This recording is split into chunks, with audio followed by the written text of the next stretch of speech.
पाहणार आहोत top 18 news.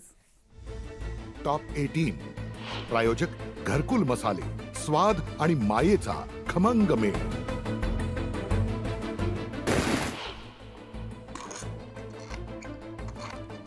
मोसमी पाऊस 2 दिवसात राज्यभर, पुढील 2 आठवडे पावसाचा जोर वाढणार।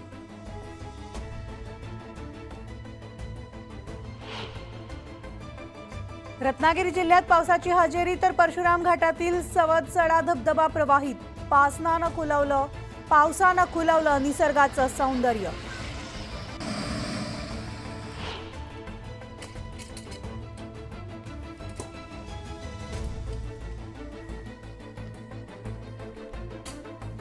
मुंबई शहर आणि उपनगरामध्ये तापमानामध्ये घट, तर आर्द्रता 80% आसपास असल्यामुळे उकाडा कायम।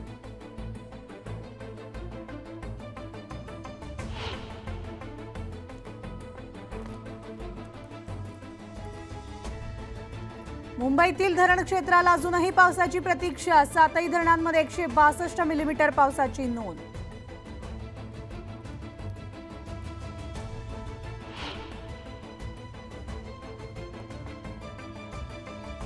पावसाळ्यात पुराचा इशारा देणारी यंत्रणा तैनात। आपत्तींना तोंड देण्यासाठी कोकण रेल्वे प्रशासन सज्ज।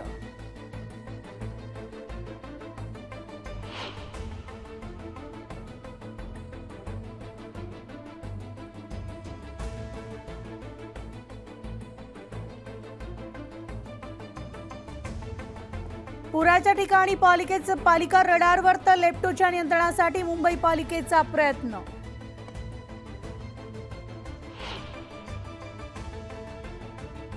कोकण रेल्वेच्या टप्पा दुहेरीकरणाला वेग, प्राथमिक अहवाल रेल्वे मंडळाकडे सुपूर्द।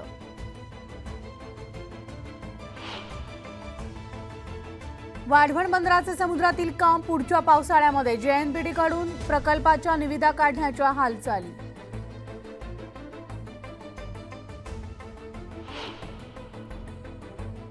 रेशनसाठी दरमहा मिळणार 170 रुपये, एकूण 32 लाख शेतकऱ्यांना होणार फायदा।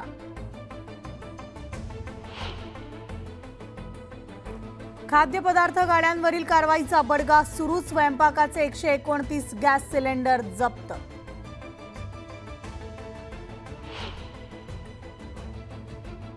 अकरावीच्या विविध कोट्यातील रिक्त जागांसाठी 22 जून पासून प्रवेश, तर 22 ते 26 जून दरम्यान प्रवेश प्रक्रिया राबवली जाणार।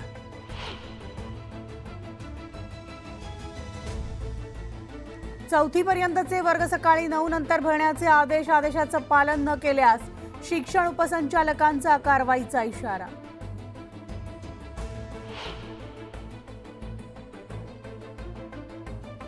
अवैध पार्किंग आणि फेरीवाल्यांमुळे तुळजापुरातील व्यापारी त्रस्त, पार्किंगचा बंदोबस्त करण्याची जिल्हाधिकाऱ्यांकडे मागणी।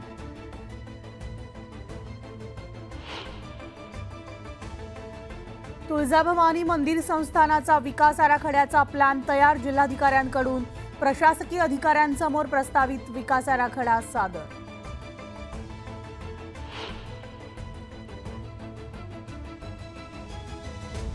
सुवर्णनगरी जळगावमध्ये सोने चांदीच्या दरात वाढ, तर चांदीच्या दरात 2000 आणि सोन्याच्या दरात 500 रुपयांची वाढ।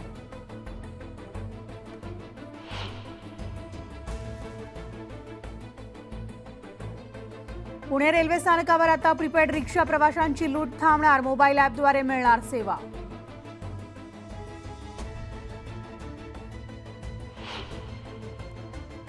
मराठवाड्यात 1 जून पासून पावसानं घेतले 21 जणांचे बळी, तर वीज कोसळल्यामुळे 308 जनावरं सुद्धा दगावली।